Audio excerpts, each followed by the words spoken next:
Hello, and thank you for tuning into the Stuff I Heard podcast. I'm your host, Joshua Peak, and I'm just kind of curious who out there listening went to go see the touring band REO Speedwagon with Rick Springfield opening up. Here in Florence, South Carolina, we got the pleasure of them coming to our small little town and performing here.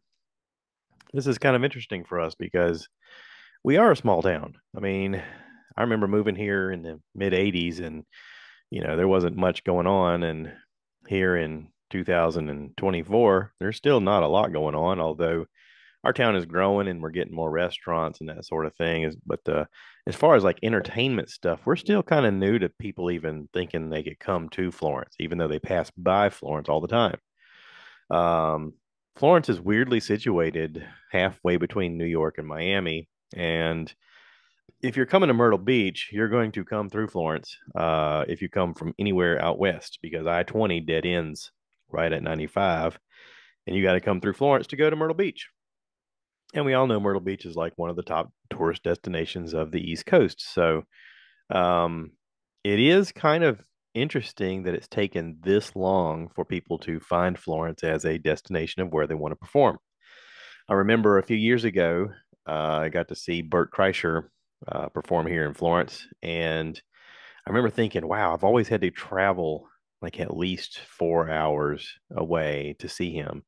Well, I guess Charlotte's like two and a half. Anyway, I've always had to travel. It's always been like a destination thing of I'm gonna go and I'm gonna see this and it's gonna be great. And it's about the journey, and I gotta book a hotel room and I gotta make sure I have travel situated and there's Uber in town and this is obviously a big enough town because it's Charlotte or Macon or whatever. I mean, Augusta, these areas where they're supposed to have these bands or these shows or these comedians or whatever. And I'm here in Florence, and you know, Bert comes to Florence, and I'm in the crowd, and I've got great seats, and I'm looking around, and I'm like, "Where's everybody at? Does nobody know that Bert's here, or are they just busy? Is our town just not big enough to support somebody like this?" And so, I've never really been to our civic center and seen a large crowd, but last night we got to see Rick Springfield open up an REO Speedwagon headline um, for this great concert that was pretty packed. It wasn't sold out, but it was very full. Um, Now the band, both bands, are made up of groups of people who were in their 70s. I said it, 70s. Yep, that's right, 70s. And the fans that paid money to see them perform were probably 50 and above, if I had to guess. And still, there was a very full crowd there. Um, right off the bat, Rick Springfield came out. There was an opening band. I didn't really catch their name or care to find out anymore. The opening band played a couple songs. It was a man and a woman, and they sang, and it was okay. But then Rick Springfield comes out, and I'm thinking, okay, I haven't really Googled anything, but I know he's got some songs I've heard before. Is it Jesse's Girl or what is it? Yeah, it's Jesse's Girl. That's right. Okay. I remember that's the big hit. Yeah, yeah. This big number one hit. Um, and I was like, I think there's a couple more songs I'm familiar with, but I don't really know. But I'm just gonna go. It'll be fun. Whatever. Um, Growing up, I didn't really have any interaction with Rick Springfield, even though I know that he was like a teenage heartthrob because all the girls would talk about, oh my God, Rick Springfield, ah. And he was on some soap opera. I had to Google it on Wikipedia. It says he was on General Hospital from 81 to 83, and then from 2005 to 2008, and then again in 2012, which I didn't know. I actually watched General Hospital when I was younger because my grandmother would watch soap operas. And if I spent time with her, we would always watch soap operas. That was what we did. And then we took a nap. So um, I did see him in a TV show called Californication back in 2009. is when he was on that show. I didn't watch it then. I watched it years later on streaming service. But he was also in Hot in Cleveland, which I'd forgotten about. He was in Lucifer, which I didn't even know. I'd seen that show. He was in The Supernatural. He did quite a bit of acting. So listen, he's 74 years old and does not look it. Weirdly, at a certain part of the show, he took his shirt off to play the last couple of songs, and my first thought was, "Holy crap, he's in great shape." But then my second thought was, "Why would you take your shirt off?" And I mean, I get it. You're 74, and you look like you're in your late 30s, physically. Kudos, good job. You won the genetic lottery on that. Um, but yeah, it was kind of weird. I mean, whatever. Whatever. Hey man, you're 74 and you look like you're in your 30s or 40s. Good for you. Um, I am in my 40s and I don't look like that. So I guess shame on me or whatever. I don't know. But yeah, so he came out and I knew like a song, and then it was a while before I knew other songs. He played a lot of songs that were his new hits, and they're not bad. They're not bad. Um, really couldn't tell what a lot of it was being said because it was kind of fast, and yeah, I probably have to watch it like as a music video. See, here's the thing where he really became successful because of music videos. His hit Jesse's Girl became popular in 81. And that song was super popular, and they made a video, and everybody could see that he was a handsome looking young fellow. And it was a cool song. It was a catchy song. I remember it, man. I've listened to it quite a lot. Uh, and he won, you know, number one hit, Grammy Award winner, best male vocal artist. Um, and then he had four more top hits. Uh, I've done everything for you. You've done nothing for me. I did. You know that one. Don't talk to strangers. Remember that one? Affair of the Heart, and Love Somebody. Um, which all of those came out in 81 and 82. And then he did some acting, and whatever. It's fine. His band was great. The sound quality was really good. I was impressed with Florence's ability to really rock out with a band. I was kind of nervous because Florence is our local, place, and let's face it, they built that Civic Center with the hopes of being able to do something like this, but for a lot of years they only made their living by having a semi-pro hockey team here called the PD Pride, and it was great watching them play. But I don't think they've done any updates to the seating since then. And that's been quite a long time ago, probably 20 years. And sitting in the seats, you can tell that they need to be refurbished. The armrests are falling off of things, and the backs of them are very movable, to the point that you kind of question if they're going to fall out of the things that are supposed to hold them in place. But the sound quality was really great. If I had to criticize Florence South, the Civic Center for anything, it's that to the left of the stage, they have the load in, load out dock. And at a certain point, they left the door open and you could see headlights and cars going by and kind of took off of the mystique of the show. It's kind of disappointed in that part. But the sound quality was really great. The lighting was decent. It was kind of weird that I guess we were sitting in an aisle that was the main thoroughfare for people to walk in and out. And so we had a stream of people nonstop just running up and down the aisles. And I say running loosely because of the age and the um, physical shape of the people walking by. They sort of lumbered and used various means to not fall down with canes and uh, a lot of grabbing the handholds and taking one step slowly at a time and hoping they didn't fall, that sort of thing. But still, it was cool.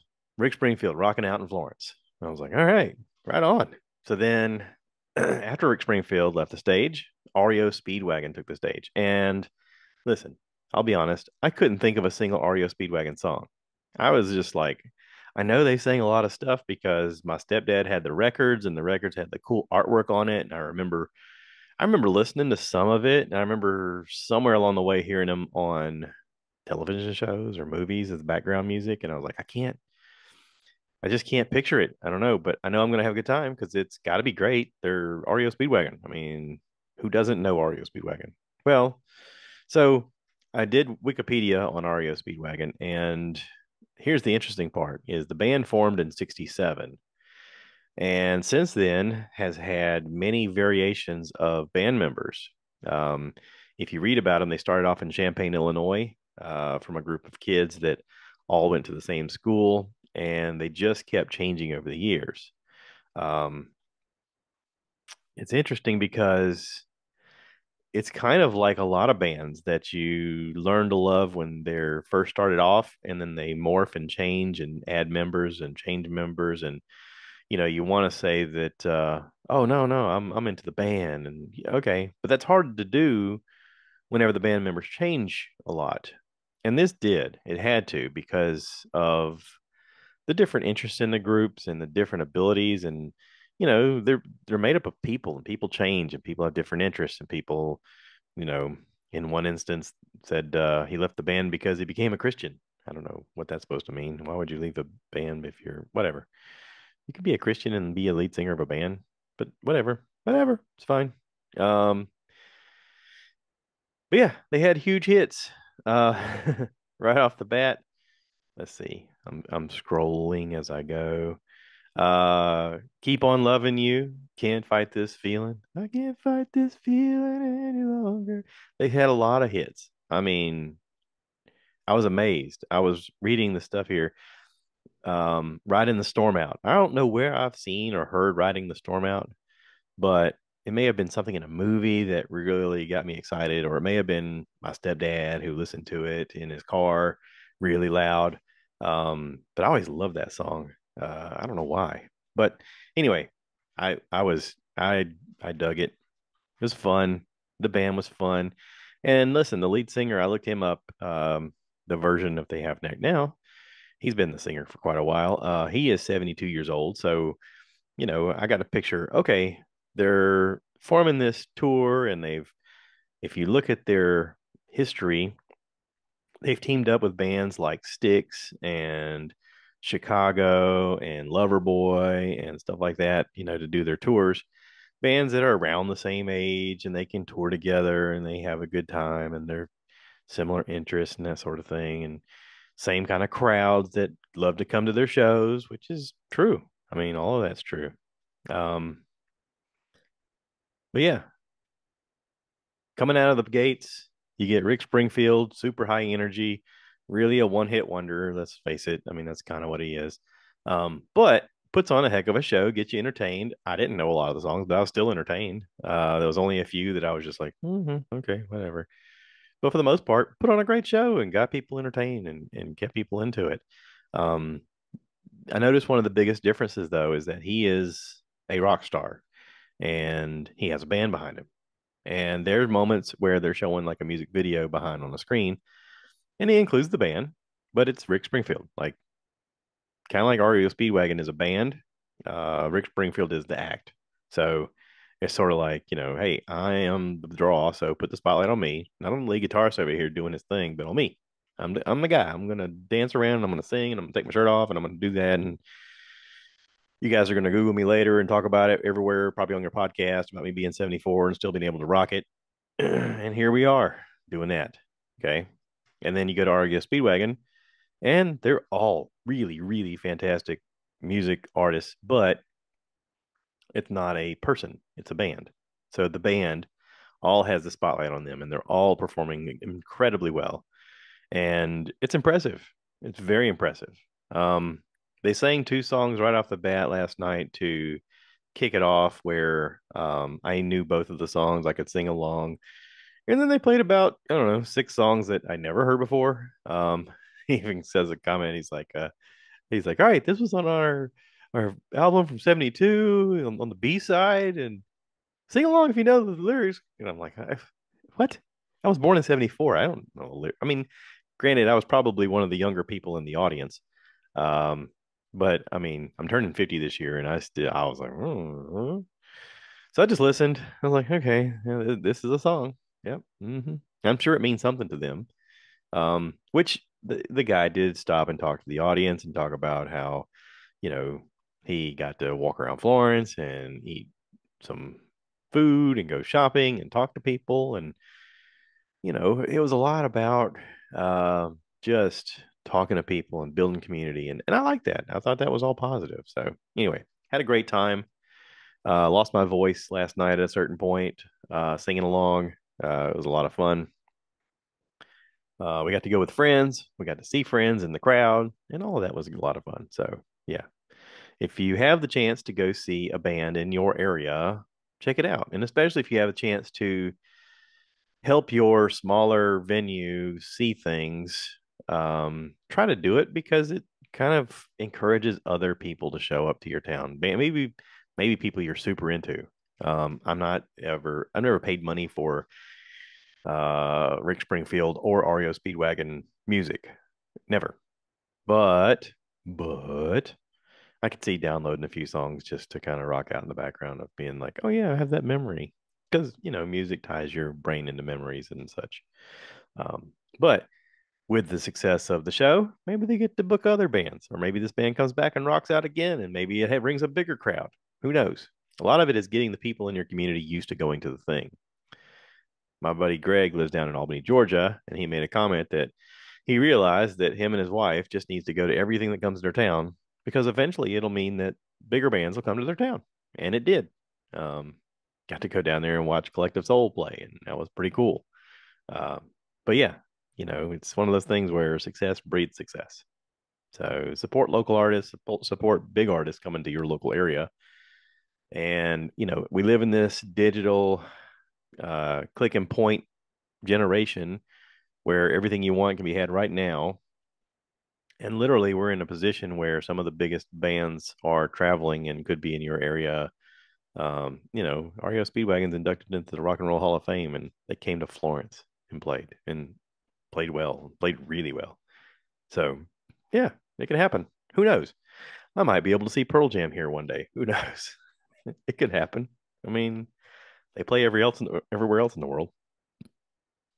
I can dream, right? Um, anyway, let's go on to stuff I heard, okay? So I've been uh I've been trying to reach out to people and ask them what they're into and what they've watched and what they've enjoyed and find something to help me find something to talk to tell you about so that you can enjoy something.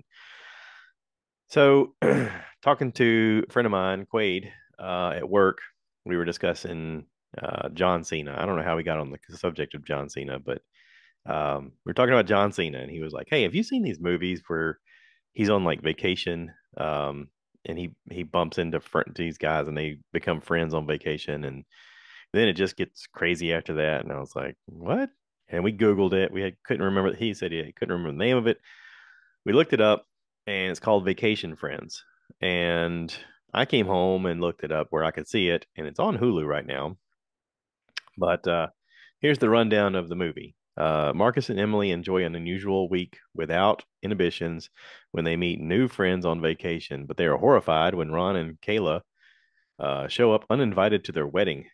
Um, this is, I don't know, this was actually a lot of fun as a movie.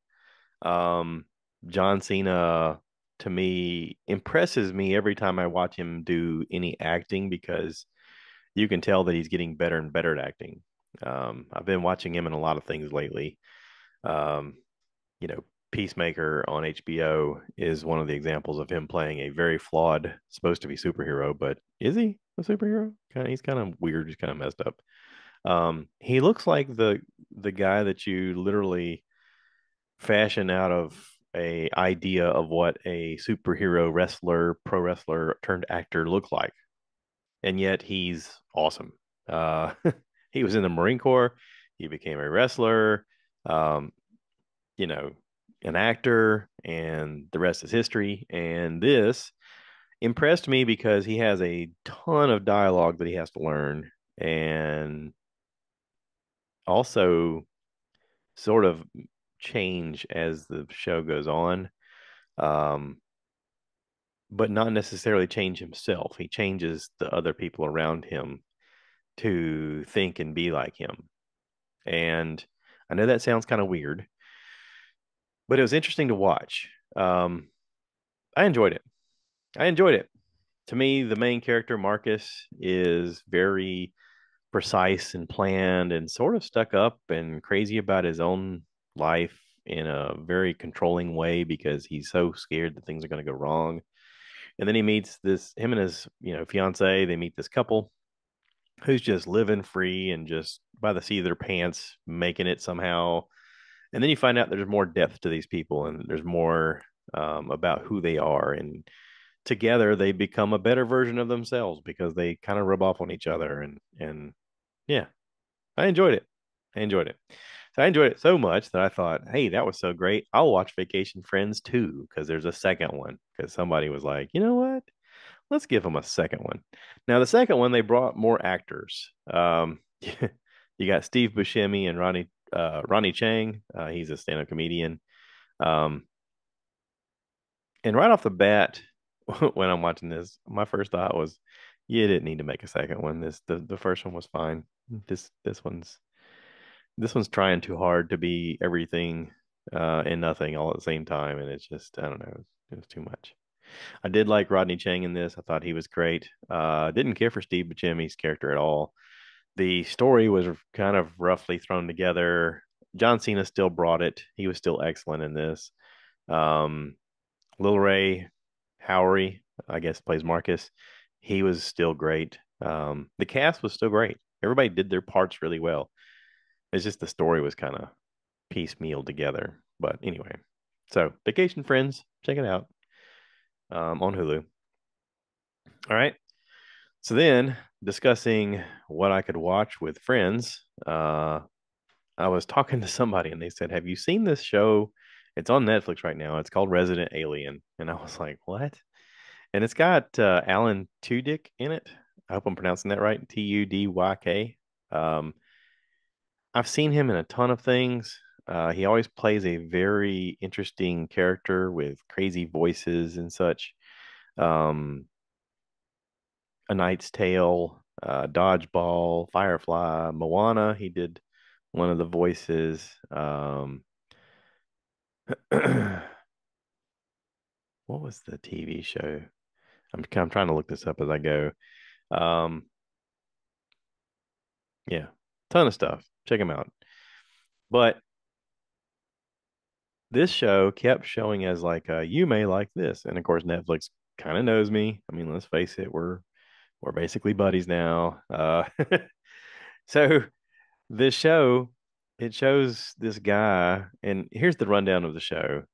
An alien crashes on Earth and hides in a remote Colorado mountain town.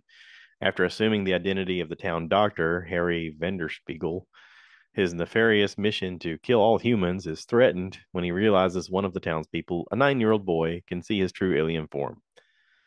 So right away, he's supposed to be like the super advanced race, but you go, wait a second, he's flawed because a 9-year-old boy can see who he is? Okay. Harry starts off living a simple life, but then things get a bit rocky when he's roped into solving a local murder and realizes he needs to assimilate into his new world to slowly begin to wrestle with the moral dilemma of his secret mission on Earth. Basically, he falls in love with the people of the town and doesn't want to kill the people of the town, even though he's supposed to.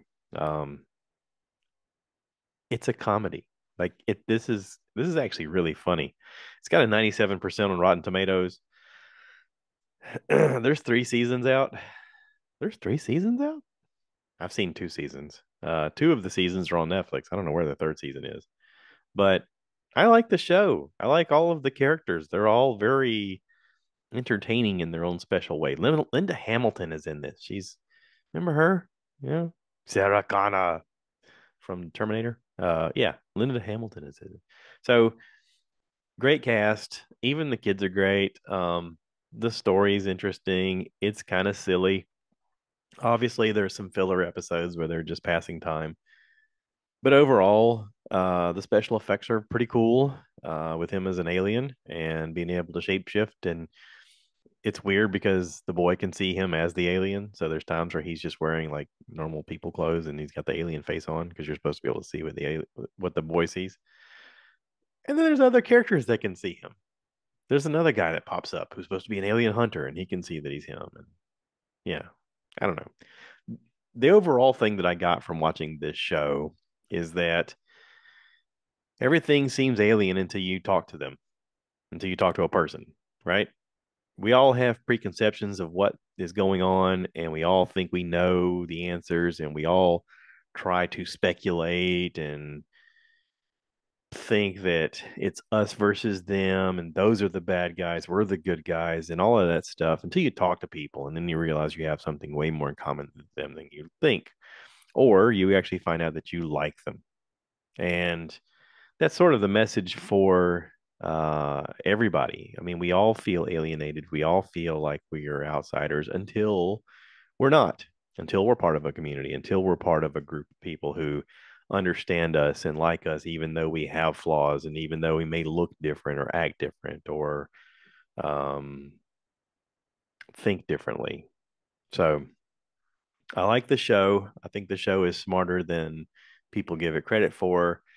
And I really like Andy. I think he's an interesting guy. I think uh, he does a voice on the Harley Quinn show that's on HBO of a shape shifting um, mud man. I think he's made of mud, but he does this overly dramatic voice, which is hilarious. Um, but yeah, I love the show. So anyway, check it out if you get a chance. I highly encourage you. So that's it. I'm gonna wrap this up. Thank you to everybody who's listening and paying attention and watching me on YouTube and all of that fun stuff. Yeah, maybe this gives you some idea of something to check out or gives you something to tune into. I've heard Rich say that he likes the show Furies. It's supposed to be a French Revolution type show that's on Netflix. I'm gonna have to check that out. And there's also something coming on. It came on this week called Three Body Problem. It's made by the Game of Thrones people, from what I understand. Everybody except for the writer, like the producers of it, made this. And there's a lot of actors from the Game of Thrones in this. But it sounds like it's right up my alley, so I'm gonna check that out too. And if you're not paying attention, the March Madness is going on right now, and lots of good basketball on television if you're into that sort of thing. So, thanks for listening. Thanks for watching. If you get a chance to see one of these bands in your local area, go check them out. It's a great time. I actually had a really good time. So, um, yeah, I'm gonna wrap this up by saying, "Cue the cow." Cue the cow. Moo, baby.